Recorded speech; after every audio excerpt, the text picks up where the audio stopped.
Could you first of all introduce yourself, please? Yes, my name is Amy, and I'm in the band Evanescence. You're on tour now, and it's getting on to you, right? Well, you know, I can't complain. We're doing very well all over the world, so that just means there's a lot of traveling involved. I am a little bit tired of traveling.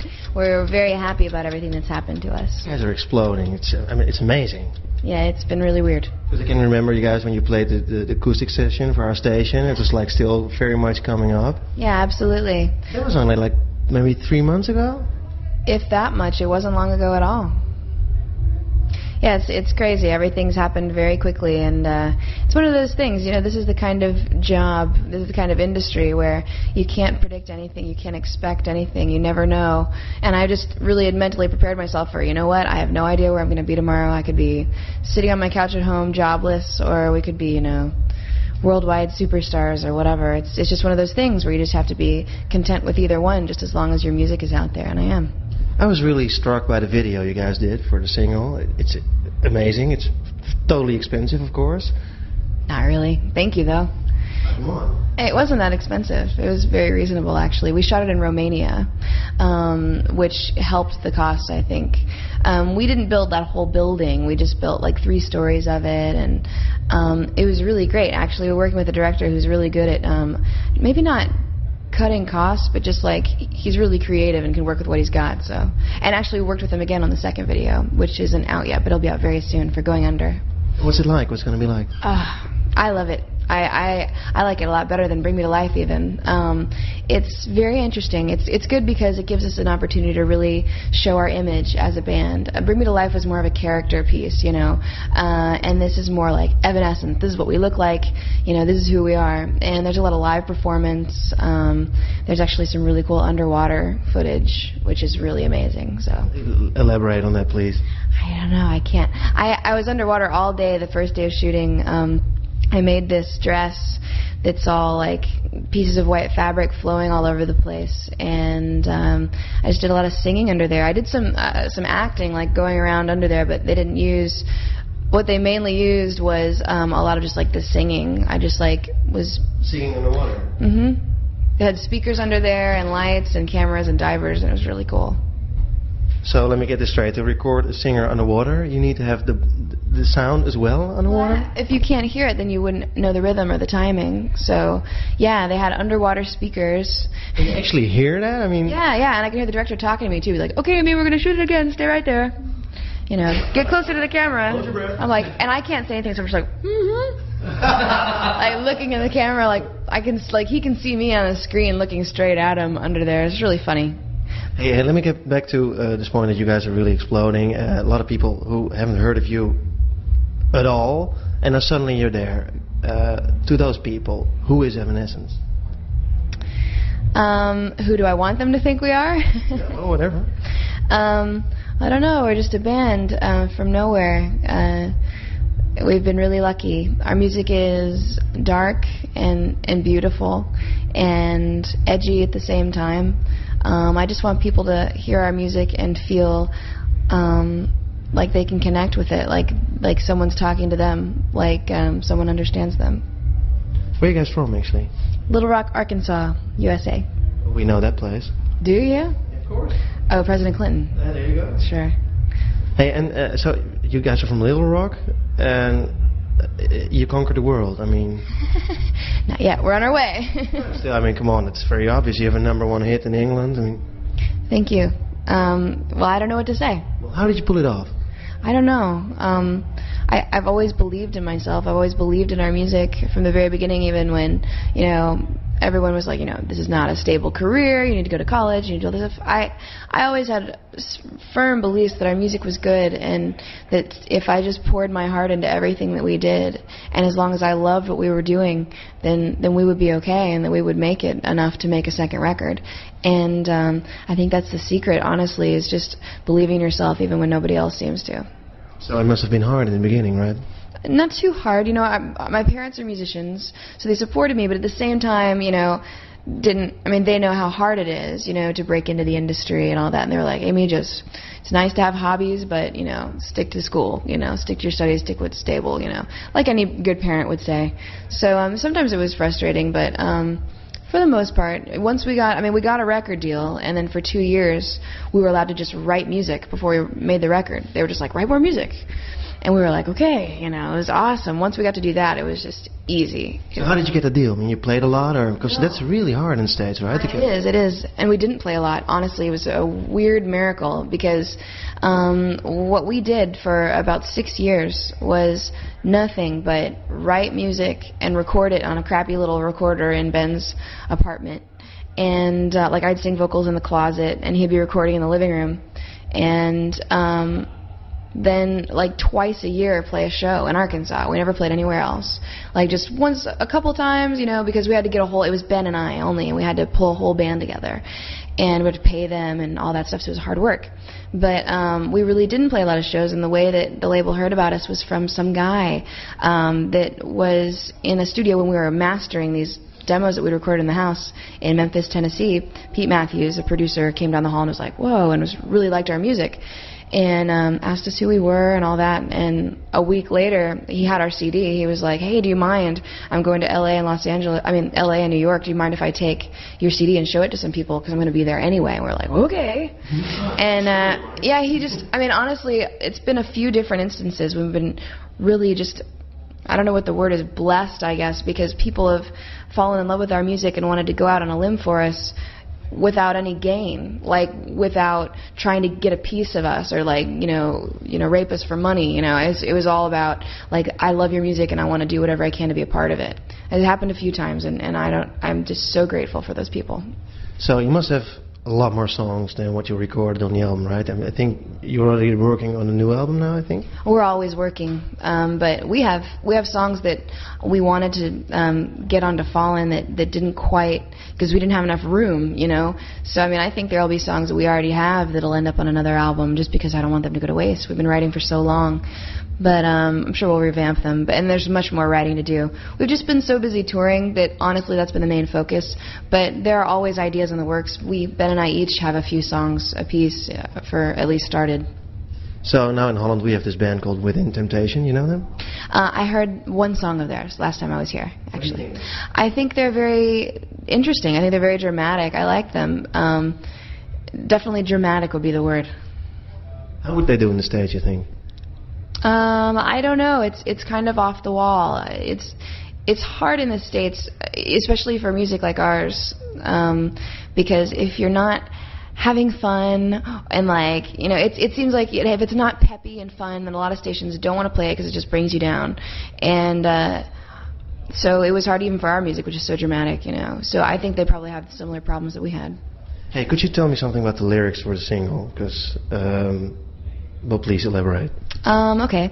Bring Me to Life can be about anything that makes you feel. Because to me, it's sort of like you get in a routine of life and you kind of just wake up every day and go through the same routine and start forgetting why you're living, you know, and forgetting having a reason, and just become very numb and just day to day. It's horrible. And you don't realize it until something happens, like you fall in love, or someone says something to you that makes you go, you know, like, are they psychic? You know, do they know what I'm feeling? You know, it's cool. Someone just said something to me once, and it's not, I blew it way out of proportion for the song, but someone asked me, I was going through a very hard time in my life, but I was totally in denial. And I didn't even know them. I'd met them that day, and he said to me, are you happy? And I was just like, you know, I looked down, and I just was like, yeah, I'm really happy. What are you talking about? You know, everything's fine. But it shocked me, and it made me reevaluate what was going on. And that's basically what the song is about, is finding something that you want to live for. And why do you think a lot of people don't pursue that goal? Most people pump gas. I think fear has a lot to do with it. You know, people, and self-esteem. Like, if you don't believe, you're like, oh man, I'm not good enough. Why would I? It's interesting. Like, humility and low self-esteem are really close. Like when someone gives you a compliment and you go, oh no, no. Like, oh, you look really good tonight. Oh, no, I don't. I'm horrible. I'm ugly. It's like, well, that's a little far to take it. It's kind of hard to tell, and people don't want to be egotistical or vain or anything, but you have to believe in yourself. There's a difference, and it is absolutely healthy and good and virtuous to believe in yourself, and I think that holds a lot of people back. But it's a big step that you took.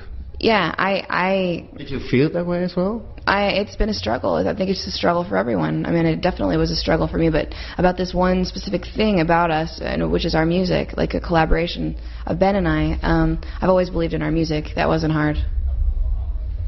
But yeah, you always struggle with believing in yourself and what you have the capability of doing. Because when I was listening to the song, I was like, well, it's a really good lyric, but it doesn't apply to them because they're pursuing their goal. I'm trying to think, how does that work? It doesn't apply. It has applied. I mean, the song was written. It's interesting. I don't always write off of specific experiences. It's more like I write off of the feelings that I get from experiences. So sometimes it's hard to interpret. Hey, how do you guys work? You work together with Ben, of course, but do you write the lyrics because you're the singer and he makes the music, or? Mostly, we're both music writers, and Ben has written lyrics on occasion. It's been a long time, but yeah. So usually he'll write most of the music and then bring it to me, and we'll talk about it and get excited, and I understand the vision, and then I'll take it and write all the melodies and the lyrics and any other ideas that I have, and then we'll come together and work from there. Your parents are musicians, you just said it, so you must be schooled yourself, right? I took piano. I took classical piano for 9 years. I have a big family. We always take piano and guitar and everything. So, yeah, but not vocally. I haven't really had any vocal training, just choir in school. So are you going to take any vocal training? Because, I mean, a lot of bands who were supposed to play here, like Sum 41 and even Linkin Park, they couldn't make it because they have voice problems. Oh, really? Yeah. Oh, I didn't know that. The touring gets to you, of course. I mean, especially, you must notice that. Yeah, it does. Actually, yesterday I had to cut a song because my throat was dead, but it was because of all the allergies I've been getting in Europe, and I've had to take a lot of Sudafed and Benadryl, so my throat was really dry, so I just lost, as you can tell, so I just lost my voice. But I don't think it's about vocal training. I think I just need to find the right allergy pill. What do you think about the festivals in Europe? They've been really amazing, actually, especially in Germany. We played in Spain also, and Spain was good, but Germany ruled. Those big Rock am Ring, Rock am Park festivals are something else. Well, first of all, that's more people than I've ever played in front of. It was like 70 to 80,000, and it's like when you get that many people together in a festival. I've been to these festivals, I've been to a big festival, maybe not that big, but when you get that many people in the middle of the day, it's hot, it's muggy, you get tired, you get dehydrated, you don't want to be jumping around and dancing to every band that comes through. And I'm used to, in America, when there's these festivals that aren't that big but pretty big, people are kind of lame and tired and drunk, because it's just hot and awful. And I understand, I totally sympathize, but it's really hard work to get them up, to get them moving. And when we played over here, people have gone crazy. And it was just from the front to the back, I could see people jumping up and down. So it's been great. I'm going to miss it. I feel like I've been spoiled. Can you imagine, so many people turning up to listen to your music after one hit already? I mean, where will this end? I don't know, it's very strange, and I'm just very excited because I know we have so many more singles to go. Bring Me to Life wasn't even our first pick for the first single, so I'm anticipating seeing what happens next. Did you realize when you wrote the song that it was a hit, actually? I don't know, it's hard to say. We definitely had a good feeling about it. I know when I finished the lyrics, I said to Ben, I'm more proud of these lyrics in the first verse than any lyrics I've ever written. And they are great. I mean, I was really proud of myself, and they really flowed out easily. But I don't know, our writing process, most of the songs come out and we feel pretty similar. It's always a really, really satisfying feeling when we know we've got one that's going to go on the album. So I guess you could say we knew it would be on the album. It was like, yeah, this is going to go. This is it. The first 30 songs of the single, when I heard it, I was like, this is going to be big. This is going to be massive. Didn't you have that magic feeling yourself? When you what did you say? The first 30 songs, first 30 seconds, when I listened to it, I knew instantly, this is a hit. Oh, well, thank you. Many people did not think that way. A lot of people at alternative radio thought, wow, this is a girl on a piano. Why would I ever put it on my station? So they eventually came around because the fans called in and were like, play it, you know. But I know I love it. I'm in love with it. When we recorded it, it was all magical, every single one of our songs. Hey, what sort of music do you listen to yourself? You already mentioned you like Sabia from Denmark. I do. I've only heard them once, but I thought they were really great. Let's see. I love Tori Amos. I love Korn. I love Nine Inch Nails. I love Marilyn Manson. I saw him play recently. He was an amazing performer. I love Bjork. I love Portishead, Radiohead, Stained. I love Stained lately, especially. Cool. So that's kind of mixed, right? I mean, I like a lot of stuff. I listen to some R&B music too. I listen to anything. There's even some really good rap records that I have. Like what? Like The Chronic. It's classic. I think Busta Rhymes is really cool. And Eminem, of course. The Eminem Show is a great album. Hey, you are also in control of the artwork of all the stuff you put out? Yeah, basically. Well, I mean, we work with the label on that. It's sort of a joint effort, but yeah. Because I think it's really special. I mean, it's also the atmosphere that you choose. Thank you very much. We want it to be very cold. Why? The lyrics are really warm. Why, thank you. And sometimes they're not. I think our lyrics are very passionate, and I think our songs are very passionate. But it's all coming from a very kind of broken place, kind of coming from the perspective of someone who's been through a lot. And have you been through a lot, actually? Absolutely. Yeah. I'm not going to go into detail about, my life. Come on. No, you don't want to know. I don't want to. It's a bad station, so come on. I've had really good experiences too. I'm probably just, overanalyzing. I don't know. You can take things and think about them really, really hard. For me, that's what I have to do. Is I have to relive things and go through things and express myself and write music and make art. To get through hard times. So that's kind of why it comes off that way. But I've had a lot of good experiences too. So yeah, we wanted it to be cold and sort of frozen, just to express that whole kind of dark place that it comes from. Still, like you said, there's always, I think, a positive note somewhere in your music. Thank you. That's because I believe that it's not the end of the world. Thank you very much. Enjoyed the show. Thank you.